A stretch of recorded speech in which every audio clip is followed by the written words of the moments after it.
Assalamualaikum warahmatullahi wabarakatuh.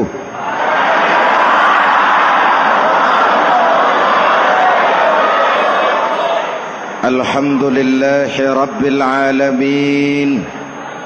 Wassalatu wassalamu ala asyrafil mursalin Sayyidina wa maulana Muhammadin wa ala alihi wa sahbihi ajmain, amma ba'du. Para ulama yang saya muliakan, hadirin hadirat ma'asyiral muslimin yang saya cintai, banyak kita alami perubahan-perubahan yang terjadi, baik perubahan yang menyangkut sosial budaya, lebih-lebih yang menyangkut sosial politik. Yang tidak banyak mengalami perubahan adalah sosial ekonomi. Bahkan angka kemiskinan kita naik menjadi 3/5 dari total penduduk kita hidup di bawah garis kemiskinan, dan 20% diantaranya miskin mutlak. Perubahan-perubahan yang terjadi menyadarkan kita kepada kebenaran Al-Quran ketika Allah menyatakan wa tilkal ayyamu nudawiluha bainan nas. Hari itu kami putar di antara manusia. Ada saat datang, ada waktu pergi. Ada hari lahir, ada saat kembali. Ada waktu dilantik, ada saat menyerahkan jabatan. Hari kami putar di antara manusia dan hidup cuma sekadar menunggu giliran. Soalnya kemudian di tengah perubahan-perubahan yang terjadi begitu cepat, what must we do now?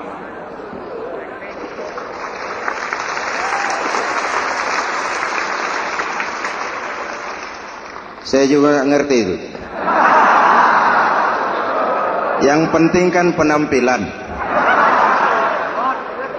Saudara-saudara kaum muslimin di seluruh tanah air, jadi pemimpin adalah pelayan bagi orang yang dipimpinnya.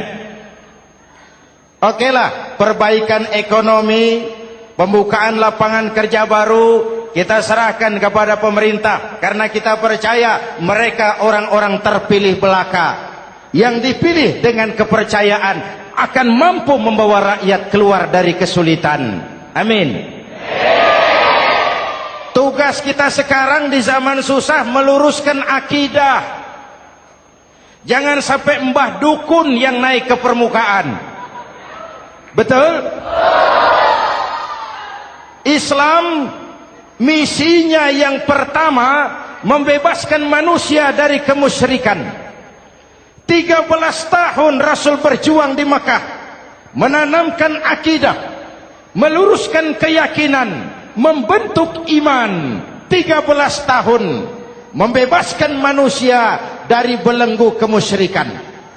13 tahun menanamkan la ilaha illallah Muhammadur Rasul dengan seluruh konsekuensinya.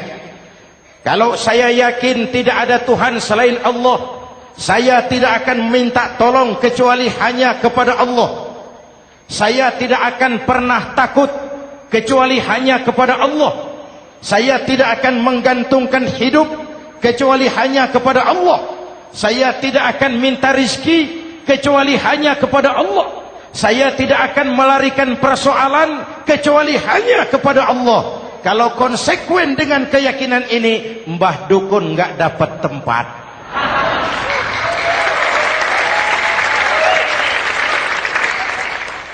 Akur? Ayo lihat secara sederhana. Saya sandaran di tiang, tiangnya ambruk, sayanya jatuh. Saya sandaran di tembok, temboknya runtuh, saya juga runtuh. Saya sandaran kepada orang kaya, dia jatuh miskin, saya bangkrut. Saya sandaran kepada jenderal, dia pensiun, saya selesai. Tapi kalau saya sandaran hanya kepada Allah, Allah tidak akan pernah miskin, Allah tidak akan pernah lumpuh, Allah tidak akan pernah terpuruk, dan Allah tidak akan pernah berkurang kekuasaannya.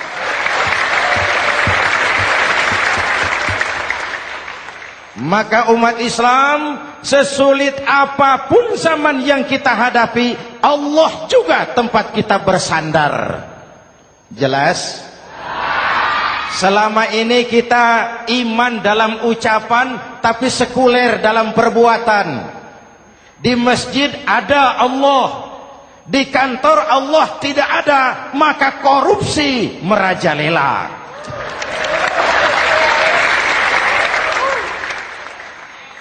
Di masjid ada Allah, di pasar Allah tidak ada, maka timbangan tetap curang. Kita iman dalam ucapan, tapi sekuler dalam perbuatan. Oleh karena itu, sesulit apapun zaman yang kita hadapi, iman jugalah pegangan kita, Allah juga tempat kita bersandar. Boleh zaman berubah, akidah jangan sampai goyah. Karena iman kita hidup, untuk iman kita berjuang, dan dalam iman kita ingin kembali menghadap Allah Subhanahu. Selama ini manusia Indonesia kita lebih banyak diisi otaknya, hati sering kosong, agama dangkal, akidah rapuh, moral rendah. Memang kemudian muncul banyak orang-orang pintar, cuma sayang tidak benar. Indonesia kita bangkrut, Indonesia kita terpuruk, Indonesia kita sakit parah kalau diurus orang yang cuma pintar tapi tidak benar. Kita perlu orang-orang pintar, tapi kita lebih perlu orang benar. Jelas? Kalau cuma pintar tapi tidak benar, itu yang sering saya sampaikan, nanti disuruh ngurus beras malah nimbun beras.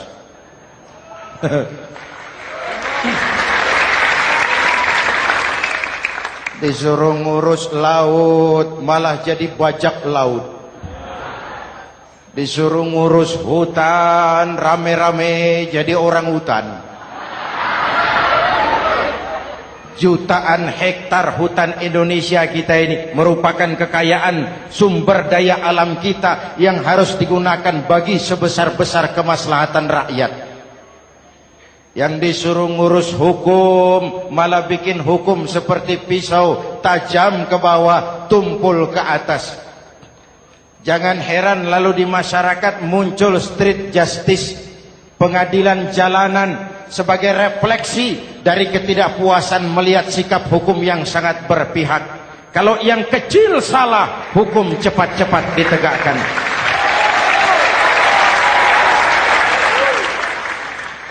Lihat saja sekarang ini kalau orang terkenal banyak uang punya masalah, antri yang bela. Betul? Tapi saudara lihat si Marsinah di Jawa Timur, si Sengkon dan Karta di Jawa Barat, si Udin Bernas wartawan Jogja, terseok-seok mencari keadilan, sampai hari ini urusannya masih remeng-remeng. Kenapa bisa begitu? Jawabannya sederhana, tidak ada fulus. Ada fulus mulus, tidak ada fulus manfus. Betul? Jangan sampai para penegak hukum kita terjebak pada lagu baru, maju tak gentar membela yang bayar.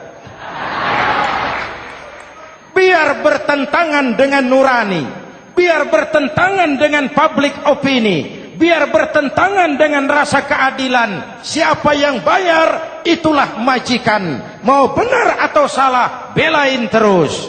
Kalau seperti inilah hukum kita, mafioso keadilan akan tetap gentayangan.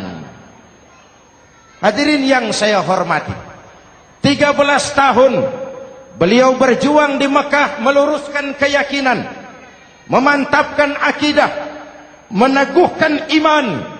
Dari situ segalanya dimulai, dan ke situ segalanya akan menuju. Intan paling mahal, mutiara paling berharga, tidak lain adalah nilai-nilai keimanan. Kalau itu sudah tergadai, apalagi yang bisa kita banggakan dalam kehidupan ini? Kita merasa harta kita berharga, belum ada artinya ketimbang iman. Kedudukan kita punya nilai pun belum ada artinya ketimbang dengan nilai-nilai keimanan.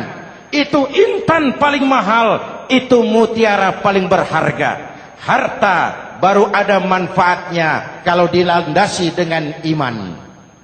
Jabatan dan kedudukan baru terasa gunanya kalau dilandasi dengan keimanan. Kalau jabatan lepas dari iman, yang akan lahir Fir'aun baru. Jelas? Kalau harta terlepas dari iman, yang akan muncul adalah konglomerat Korun. Kalau ilmu pengetahuan terlepas dari nilai dasar keimanan, maka yang akan muncul adalah ilmuwan pelacur yang menyalahkan yang benar, membenarkan yang salah untuk kepentingan pribadi. Dan kondisi seperti itu tidak akan membuat kita makin sehat. Oleh karena itu, pada kesempatan ini, pesan pertama saya, menghadapi zaman susah, tetap jaga akidah, tetap pelihara keyakinan. Kesulitan bukan untuk ditakuti, untuk diatasi. Hidup adalah kerja keras, bukan keajaiban. Perubahan tidak akan datang hanya dengan simsalabim abragadabra. Perubahan tidak akan muncul hanya dengan berandai-andai. Perubahan tidak akan turun dari langit seperti turunnya embun di waktu malam. Perubahan adalah kerja keras, sehingga Al-Quran membimbing kita, innallaha la yughayyiru ma biqaumin hatta yughayyiru ma bi anfusihim. Allah tidak akan mengubah keadaan suatu bangsa kalau mereka tidak mau mengubah apa yang ada di dalam diri mereka. Yang ada di dalam diri itu rule of thinking, state of mind, cara kita berpikir, cara kita memandang kehidupan, cara kita mengatasi persoalan. Hadirin yang saya hormati, inilah iman. Berangkat dari ini kita menyadari, ini ujian buat kita rakyat. Dan kita rakyat Indonesia ini kalau sama susah sih sudah kenyang. Ya Pak? Ya Pak? Kita ini sebagai bangsa mengalami apa yang disebut oleh Bung Karno up and down. Naik, turun, timbul, tenggelam, pasang, surut. 350 tahun dijajah oleh Belanda, kita susah. Berangkat Belanda, masuk Jepang, susah lagi. Pergi Jepang, datang nikah, susah lagi. Lalu kita merdeka, dirongrong oleh berbagai pemberontakan, susah lagi. Makan bulgur, antri minyak. Lalu PKI berontak, susah lagi. Muncul orde baru, lama-lama susah lagi. Orde baru selesai, naik reformasi, mulai repot nasi, susah lagi.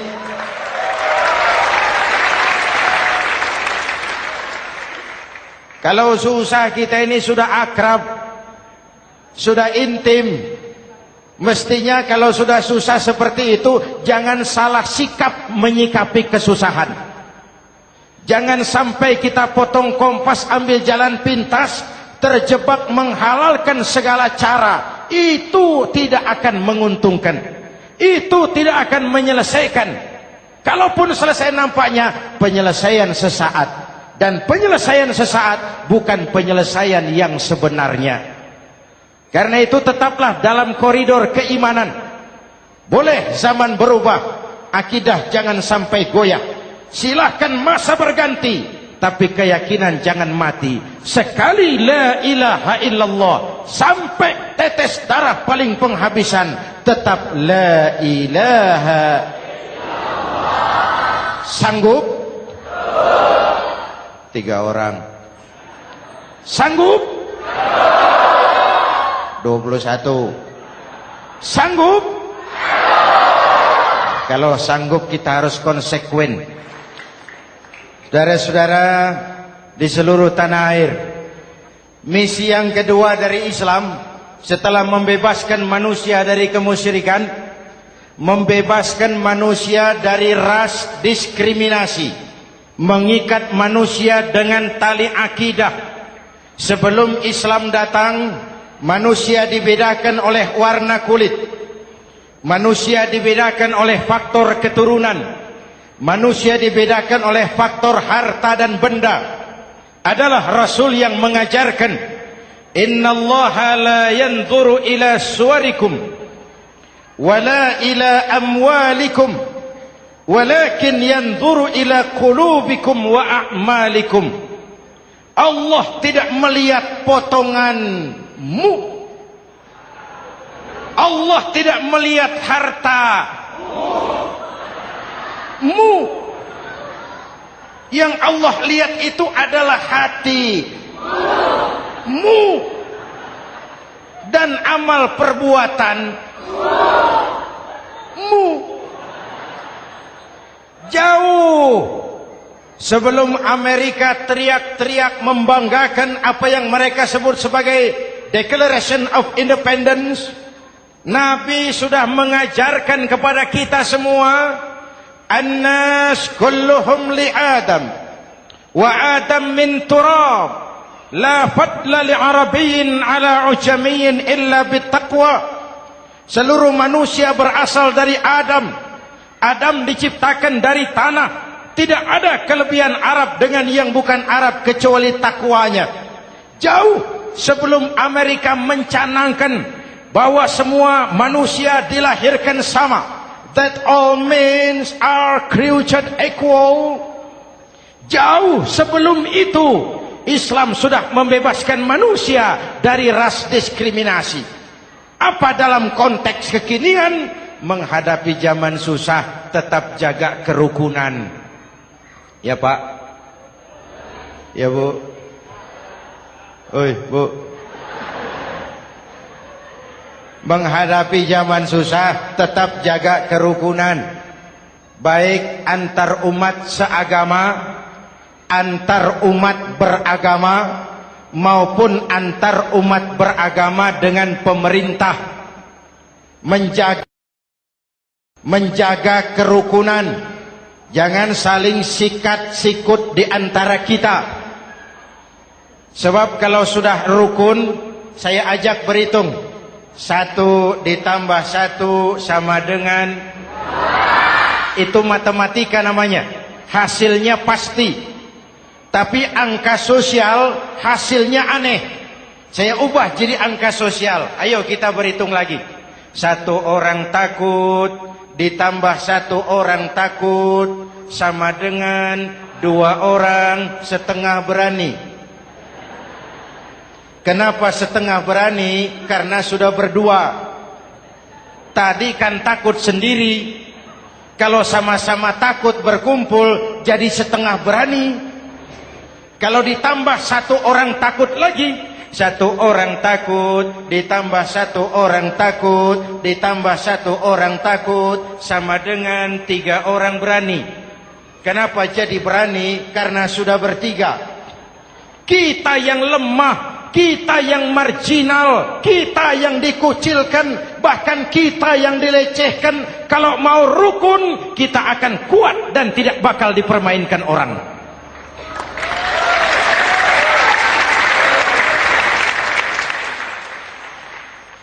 Tapi kalau rukunnya yang satu mau menikam yang lain, saya ajak berhitung lagi. Yuk berhitung yuk. 1 ekor ayam ditambah 1 ekor musang sama dengan 1 ekor musang. Kemana ayamnya? Dimakan musang. Betul nggak nih hitungan? Ayo kita hitung lagi. 1 ekor ayam ditambah 1 ekor musang sama dengan 1 ekor musang. Kemana ayamnya? Dimakan musang. Jadi kalau kita suka kumpul dengan orang yang mau makan kita, selesailah kita.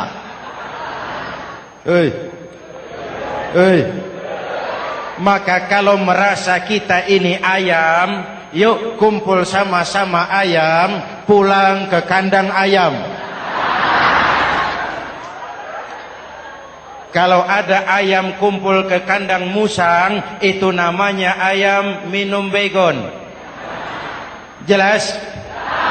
Menjaga kerukunan. Pertama, antar umat seagama, sesama muslim harus saling menjaga, harus saling memelihara. Baik dia muslim yang jadi kapolri, baik dia muslim yang jadi kasat, baik dia muslim yang jadi pengusaha, baik dia muslim yang jadi petani, nelayan, guru, semua komit menjaga semangat kebersamaan, rukun antar umat seagama. Jelas? Jelas?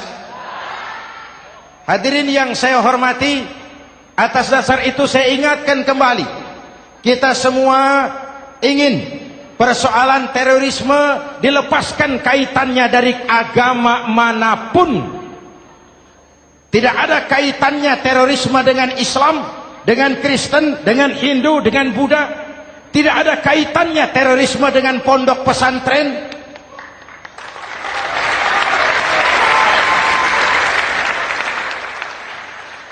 Jangan sampai pesantren jadi kambing hitam.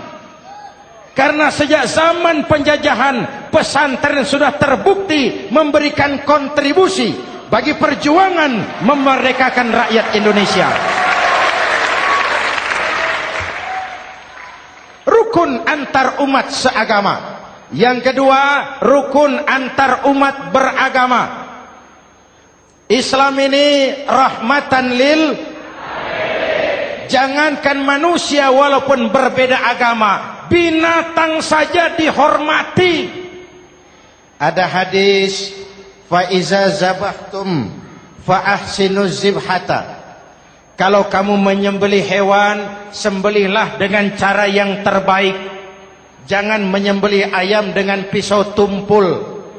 Itu namanya tidak berperi kebinatangan. Yang kecil lagi, saudara buka babul istinja, makruh buang air kecil di tanah yang berlubang. Sebab apa? Pertama, menjaga kesehatan. Siapa tahu di lubang yang saudara buang air kecil itu ada gas beracun. Kalau tidak, melindungi binatang yang ada di dalam lubang. Siapa tahu di lubang yang saudara buang air kecil itu ada semut sedang rapat membahas terorisme. Apa dosanya lalu mati dikencingi? Ini namanya rahmatan lis semut. Binatang saja dilindungi. Maka perbedaan agama tidak harus menyebabkan kita bertolak belakang. Perbedaan agama bukan alasan untuk saling bermusuhan. Apalagi kita sudah menyadari tentang kemajemukan kita, tentang kebinekaan kita, tentang keragaman kita. Rukun antar umat beragama. Saling menghormati, saling menghargai, tapi tetap dalam batas lakum dinukum. Lalu rukun antar umat beragama dengan pemerintah. Hadirin yang saya hormati, yang benar kita dukung, yang salah kita perbaiki dan kita tegur menurut cara-cara yang diajarkan oleh agama kita. Dan sholat berjamaah, pendidikan bernegara yang paling bagus. Tadi kita sholat ada imam, ada makmum, betul? Makmum wajib ikut imam kalau imam benar sholatnya. rakyat wajib ikut pemimpin kalau pemimpin benar mimpinnya. Masyarakat Islam ini loyal. Masyarakat Islam ini bukan pemberontak. Masyarakat Islam ini taat dan setia. Kapan? Kalau imamnya benar. Imam takbir, makmum. Imam ruku, makmum. Imam i'tidal, makmum. I'tidal. Imam sujud, makmum. Tapi kalau imam keliru, mestinya imam ruku malah sujud. Salah imam ini. Tegur. Siapa yang wajib negur? Makmum yang sop terdepan. Anggota DPR.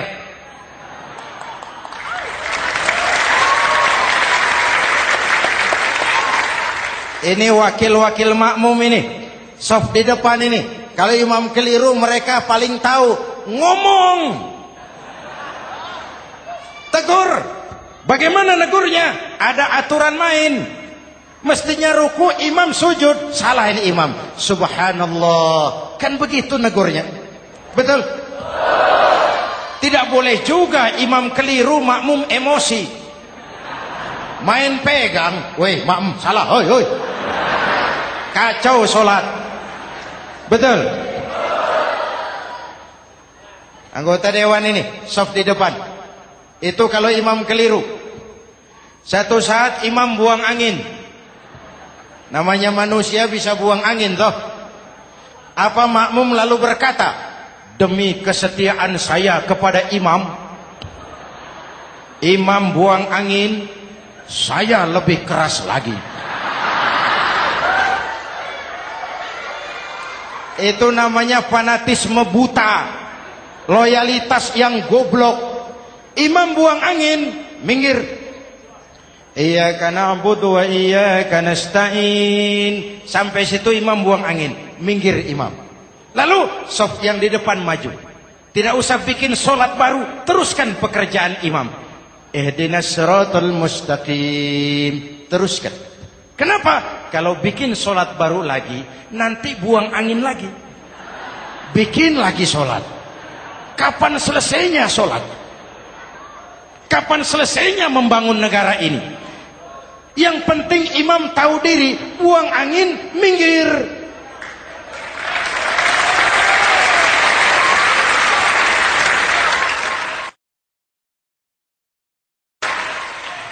Ini kacaunya solat berjamaah kita sekarang.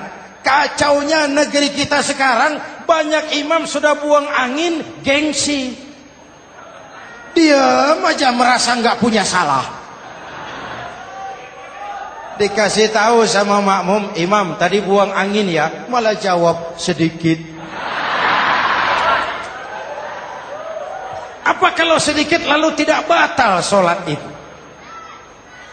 Mekanisme kehidupan sosial yang diatur lewat tuntunan solat berjamaah. Sehingga Nabi berpesan, kun imaman muta'an au ma'muman muti'an fala takun thalisan jazu'a. Kalau jadi pemimpin, jadilah pemimpin yang ditaati. Kalau jadi makmum, jadilah makmum yang mentaati. Jangan jadi golongan ketiga pemecah belah. Di depan tidak jalan, di belakang takut, ditaruh yang di tengah, di depan didorong, yang belakang ditendang. Ini namanya biang kerok.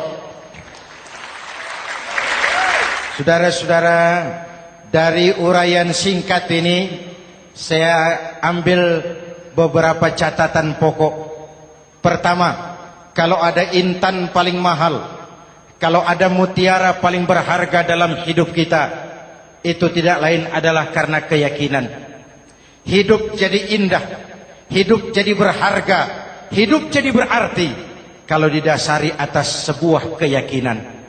Dan keyakinan itu tidak lain adalah nilai iman kita, akidah kita kepada Allah Subhanahu wa taala. Yang kedua, tetap menjaga kerukunan. Sesulit apapun zaman yang kita hadapi, kita tetap harus menjaga semangat kebersamaan. Kita harus tetap menjadi lem perekat yang menjaga keutuhan, baik sebagai bangsa maupun sebagai umat. Perbedaan adalah wajar, harus dihormati sebagai ciri kehidupan berdemokrasi. Tapi jangan perbedaan menjadi sebab kita bermusuhan, dan jangan perbedaan menyebabkan kita saling berpecah belah. Hormati perbedaan, jangan perbedaan dipandang sebagai permusuhan. Dengan akidah yang kuat dan kebersamaan yang kokoh, ayo kita hadapi kesulitan, kita atasi kesulitan, dan dengan kerja keras untuk menyongsong hari esok yang lebih pasti. Mari kita Fatihah, semoga Allah memelihara kita bangsa Indonesia. Ala hadhihi niyah wa ila hadratin Nabi. Al-Fatihah.